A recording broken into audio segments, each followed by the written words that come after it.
Coming up on this Wednesday edition of Newsline at noon, with a just concluded free trade deal with Canada, Korea now has 12 free trade partners that account for nearly 2/3 of the world economy. A UN report says North Korea has developed sophisticated ways to go around UN sanctions and engage in illegal weapons trade and drug trafficking.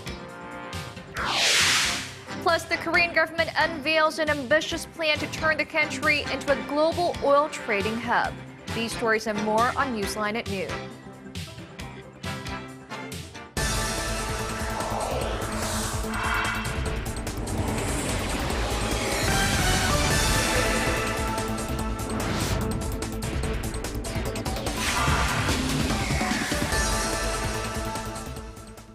Thanks for joining us. You're watching Newsline at noon. I'm Ju in Seoul. Very good to have you with us. I'm Mark Broom. Let's start this lunchtime with some fantastic news on the nation's trade front. Following their second summit talks in just 6 months, President Park Geun-hye and visiting Canadian Prime Minister Stephen Harper wrapped up talks Tuesday on a free trade deal between the two countries. Now, once the deal takes effect, Korea will be the world's #3 in terms of its FTA economic territory. Our presidential correspondent Choi Yoo-sun tells us more. Korea's comprehensive trade pact goes beyond goods and services to include investments, finance, and intellectual property. 이번 FTA 협상 타결은 양국 간의 통상과 투자를 포함해서 호혜적인 협력을 더욱 확대하기 위한 제도적 기반을 마련할 것이라는 점에서 매우 의의가 크다고 생각합니다. It will create jobs and opportunities for Canadians today and just as importantly for the generations that follow. Over the next 10 years, each side will lift tariffs on nearly 98% of goods. For Korean automakers whose products make up almost half of the nation's $10 billion annual exports to Canada, the 6% tariff barrier will be removed in 2 years. This means Korean companies like Hyundai and Kia, which currently make up 12% of the Canadian market, will be able to make further inroads in the North American country. While more than 200 farm products, including rice, are exempt from the deal, relatively high tariffs of up to 40% on Canadian beef and pork will be partially lifted over the next 5 to 15 years. To allay concerns among Korean livestock farmers worried about the impact of trade deals with both Canada and Australia, Seoul says it's working on measures to assist them. Canada is now Korea's 12th FTA partner. After the deal is signed and approved by the parliaments of each country, it is expected to go into effect next year. Stressing that bilateral security cooperation is as important as economic issues, Prime Minister Harper expressed support for President Park's trust-building policies towards North Korea. The two leaders then urged Pyongyang to completely and verifiably rid itself of all its nuclear arms. Choi Yoo-sun, Arirang News. Amid souring bilateral ties, South Korea and Japan will hold their first vice ministerial level talks in 8 months later this Wednesday. Japanese Vice Foreign Minister Akitaka Saiki and his South Korean counterpart Cho Tae-yong will meet in Seoul to discuss a range of issues, including Korea-Japan relations and North Korean threats. Seoul's foreign ministry said the meeting should not be viewed as a sign of thawing relations, as Japan has not yet taken the necessary steps that would make that possible. Tokyo has yet to officially apologize for its wartime sexual enslavement of roughly 200,000 women in the early 20th century. Now, commenting on the frosty relationship between Seoul and Tokyo, South Korea's top military officer has stressed the importance of cooperating with Japan on security issues in the face of continued threats by North Korea. Our Kwon Soo-ah has this report. Chairman of the Joint Chiefs of Staff, Admiral Choi Yoon-hee, is on a week-long trip in the United States to reaffirm and strengthen the Korea-U.S. alliance and talk about security issues on the Korean peninsula. He met with his counterpart, Army General Martin Dempsey, at the Pentagon on Tuesday local time for the first time since coming into the post last year. The two discussed a range of security issues, including bolstering combat readiness against North Korea. Choi also emphasized that Japan's cooperation is needed to deal with North Korean issues. Admiral Choi told reporters after the meeting that South Korea, the U.S., and Japan must form a tight trilateral partnership to deal with the constant and unpredictable threats posed by the North Korean regime. He also said he would keep an eye on the bilateral relationship between Korea and Japan while promoting security cooperation between the two countries. He added, however, that this does not constitute an immediate military alliance. Another topic that came up during the 2-hour meeting between the two military officers was the transfer of operational control over South Korean forces from the U.S. to South Korea in the event of a war. But Choi told reporters it is not yet time to set a date for the transfer. He also expressed his hope for a comprehensive strategic partnership between South Korea and the U.S. in various fields, including politics, the economy, and society, in addition to their solid military alliance based on 60 years of cooperation. Kwon So-ah, Arirang News. North Korea has developed an intricate web of measures to bypass the tough UN sanctions placed on the regime for its banned nuclear weapons and missile programs. A UN report said Tuesday that the North's embassies in foreign countries have helped facilitate illegal arms deals. Shin Se-min reports. Pyongyang has developed a number of sophisticated ways to get around UN sanctions on illegal weapons trading. A UN report issued on Tuesday as part of an annual accounting of North Korea's compliance with international sanctions says that North Korea's embassies in Cuba and Singapore are suspected of facilitating illegal arms deals. The report adds that there is a relatively complex corporate ecosystem of foreign-based firms that help the regime evade scrutiny of its financial dealings. The report also cited an example of a contract by North Korea's national carrier, Air Koryo, to purchase new jetliners in 2012. It said more than 100 payments were structured through 8 Hong Kong-registered companies. While the purchase of civilian aircraft is not prohibited under UN sanctions, the report says such unusual activity could be used as a test run for illegal transactions. Officials at Seoul's foreign ministry have said South Korea will seek steps to implant sanctions against North Korea. Under its numerous UN sanctions, Pyongyang is restricted from shipping and receiving cargo related to its nuclear weapons and missile programs. Importing luxury goods and illicit transfers of cash are also prohibited. Shin Se-min, Arirang News. A North Korea-flagged tanker laden with crude oil from a rebel-controlled port in Libya has escaped its naval escort and is now pretty much in international waters. A member of Libya's General National Congress said Tuesday that the tanker took advantage of poor weather conditions to head for the open sea and that ships that were surrounding it were not in a position to follow it. The Libyan government had said on Monday that they had stopped the tanker as it tried to leave the Al-Sidra terminal, but a spokesman for the rebels said at that time that the ship was still under their control. Libya's parliament, furious with the ship's apparent escape, dismissed Prime Minister Ali Zidane on Tuesday. Defence Minister Abdallah Al-Thini has been named interim Prime Minister. The 37,000-ton tanker named Morning Glory is believed to have taken on over $30 million worth of crude sold without the government's permission. Korea is seeking to list records about the so-called comfort women on the UNESCO Memory of the World Registrar.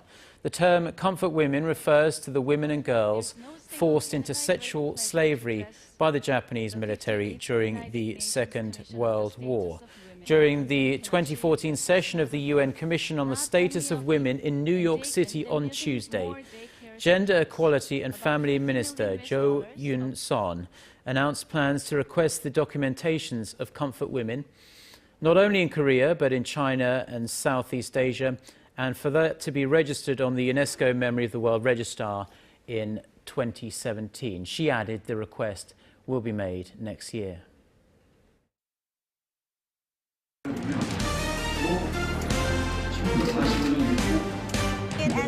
Stay up to date on the latest news out of Korea, connecting to our team of reporters about the issues that matter to Korea. On air, on your mobile, online. Find out more about Korea on Newsline at noon with Mark Broom and Jin Ju. Wartime, Jin Ju. Market researcher Strategy Analytics said Thursday that LG Electronics brought in about 11. The Korean government has unveiled a set of measures to boost the regional economy. They include easing regulations and providing stronger incentives so that regional governments can attract more corporate investment. Arirang's Pang Jie has the details.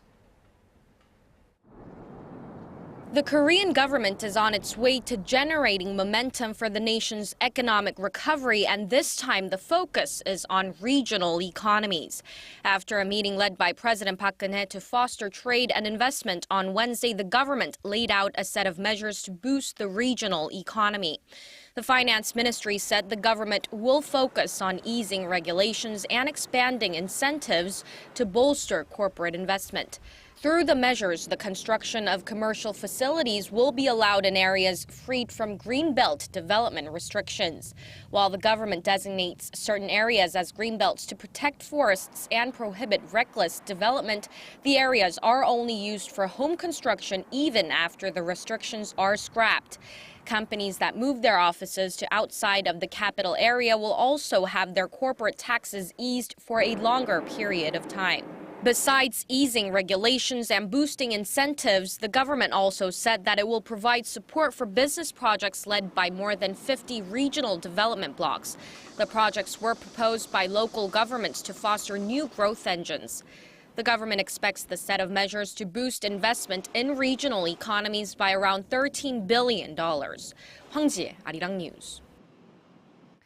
Now, during this meeting on investment and regional development, President Park said her pledge for an era of public happiness will be realized when each region in Korea develops according to its own unique characteristics.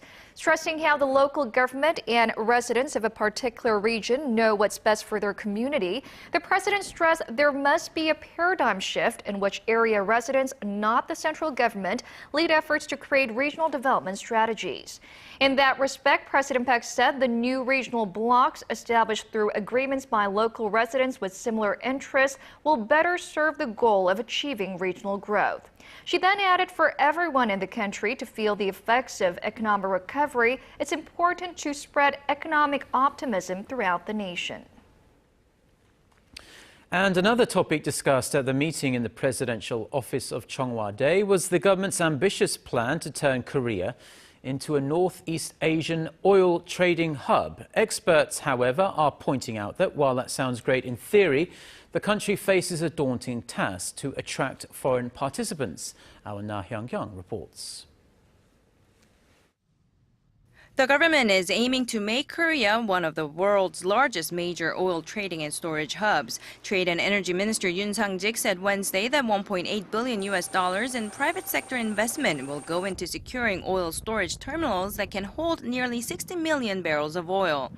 The government says it wants this complete by the year 2020. If all goes as planned, Korea would then have a greater storage capacity than Singapore, the world's third largest oil storage center. The government hopes the terminals planned to be expanded in the country's southern cities of Ulsan and Yeosu will help the country serve as a major oil trading hub. Officials plan to ease regulations for global oil traders to do business in the Korean market and provide incentives such as tax breaks if they decide to set up a branch in the country.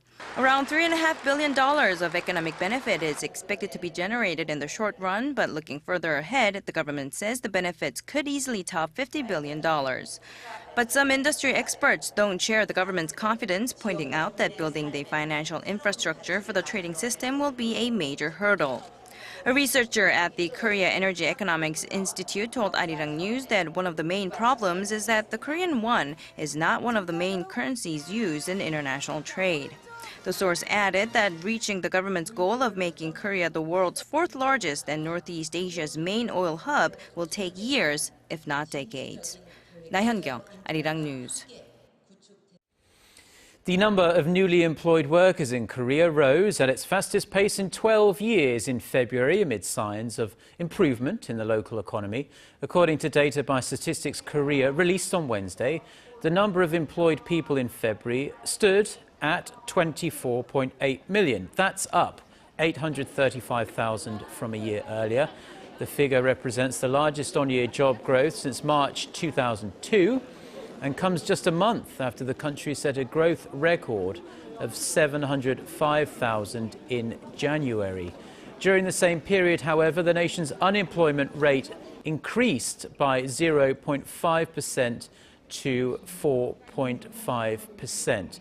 Experts say this is due to an increase in the number of young people who came out in search of work in time for the graduation and recruitment season.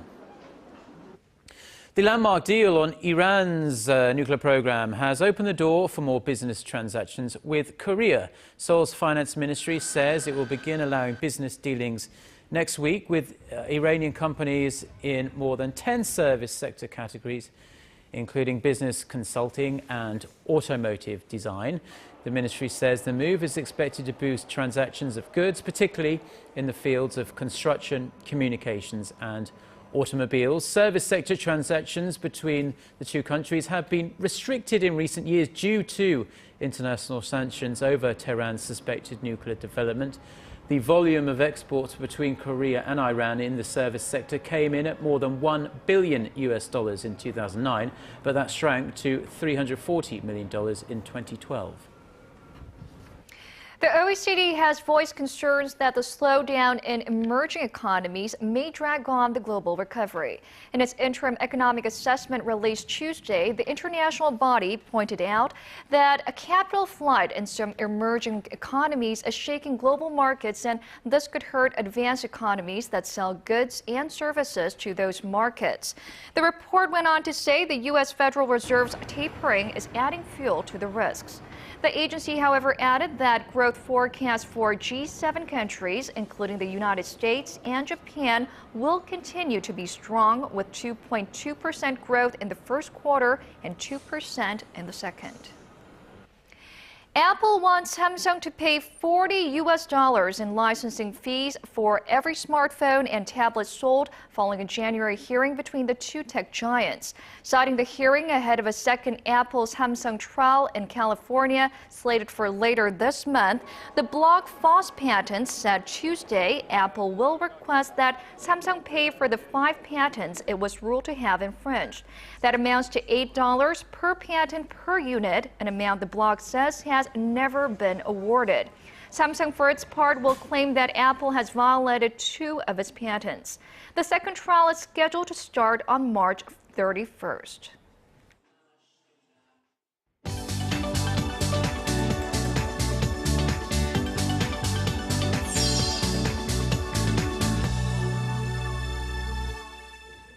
Good day, I'm Eunice Kim, and here are your headlines from around the world. It's been 4 days and the hunt continues for missing Malaysia Airlines Flight 370. Malaysia's military now believes the plane had not only turned around, but had in fact flew hundreds of kilometers off course after its last contact with air traffic control. Paul Yi reports. The Malaysian military has reportedly tracked the missing jetliner by radar over the Malacca Strait. The location is quite far from where the passenger plane last made radio contact with air traffic controllers off the country's east coast. The Boeing 777 apparently vanished 1 hour after taking off from Kuala Lumpur for Beijing on Saturday. Since then, there has been no confirmed trace of the aircraft or the 239 people on board. A military official close to the investigation told Reuters that the plane had suddenly changed course, taking a lower altitude, and then made its way to the Malacca Strait. The disappearance is being considered one of the most unprecedented cases in recent aviation history. Malaysian Airlines Flight 370 had made no distress signal or indicated that there was any problem, leaving investigators to search through the passenger list and crew manifest for clues. Interpol Secretary General Ronald Noble said Tuesday that the 2 passengers who used stolen Austrian and Italian passports to board the missing plane had been identified. Noble said the 2 young men entered Malaysia using valid Iranian passports. He said 18-year-old Paria Noor Mohammadi and 29-year-old Delavar Said Mohammed Raza were likely trying to migrate to Germany. Interpol said it was unlikely that they were part of a terrorist group. Meanwhile, Malaysian police earlier said they had not ruled out the possibility of hijacking, sabotage, or mechanical failure. Paul Yi, Arirang News. And as you heard, Interpol investigators have discounted terror links to the 2 young men on that flight with stolen passports. However, CIA Director John Brennan said terrorism could not be ruled out as a factor at this point. The investigation continues. And over in Ukraine, interim leaders moved to establish a new defense force on Tuesday and appealed to Western nations for aid. Acting President Oleksandr Turchinov said the National Guard would be sourced from veterans, as the country is said to only have 6,000 combat-ready men. Its air force is said to be outnumbered 10-1 by Russia's fleet. Meanwhile, the EU agreed a package of trade breaks to Ukraine worth $700 million. This as the French Foreign Ministry said it could impose a series of sanctions against Russia as early as this week that would include asset freezes and travel bans. And from Russia, ousted President Viktor Yanukovych declared that he remains Ukraine's legitimate president and commander of its armed forces. Acting President Turchinov countered by saying that Yanukovych left the military in such a poor state that it had to be built effectively from scratch. Over to Washington now, where the head of the U.S. Senate Intelligence Committee has accused the CIA of spying on Congress. Chairwoman Dianne Feinstein expressed her grave concerns, accusing the CIA of searching committee computers to probe how its staff accessed an internal agency review, thereby possibly violating the principle of separation of powers outlined in the U.S. Constitution. CIA Director John Brennan has denied the charges, and the clash comes as the Senate Intelligence Committee is examining the spy agency's interrogation and detention program that began after 9/11 during the Bush administration. Mad cow disease has reared its head for the first time in a decade in Greece. The country's local daily Katimerini reports 2 cows with BSE were found dead in a farm in central Greece. Authorities have since quarantined that farm, and the pair of dead cows were said to be imported from the Netherlands. And Paris topped the list of the most popular tourism destinations in the world. This according to the Île-de-France Regional Tourism Committee, which cited hotel occupancies. The tourism body found that the City of Lights attracted more than 32 million people last year, recording the highest level of foreign visitors as well in 10 years. The most number of people came across the channel from Britain, followed by Americans, Germans, Italians, and Chinese. Visitors from the Middle East also recorded an over 20% increase, while the number of French tourists to Paris dropped by 7.5%.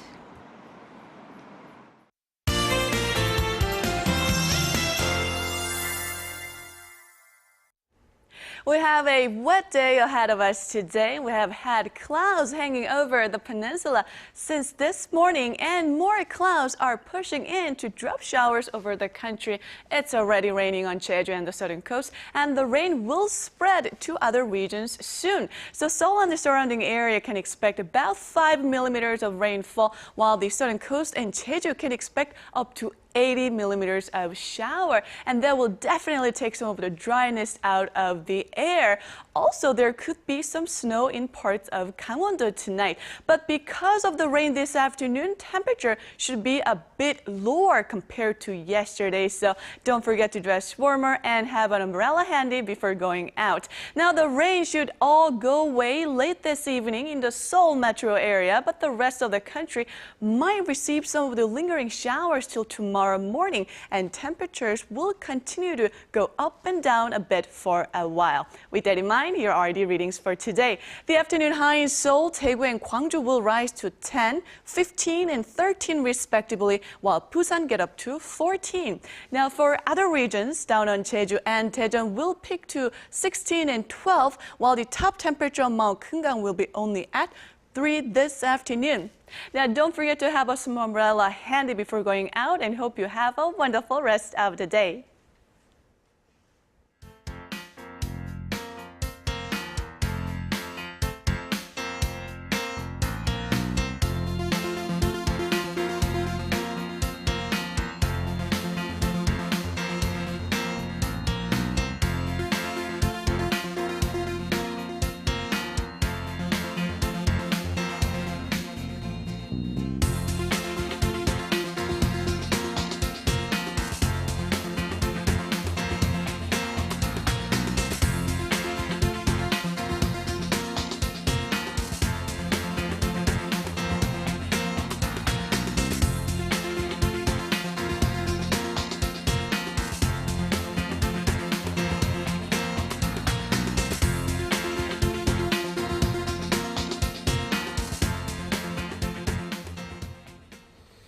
Some very happy faces there, for spring is finally here.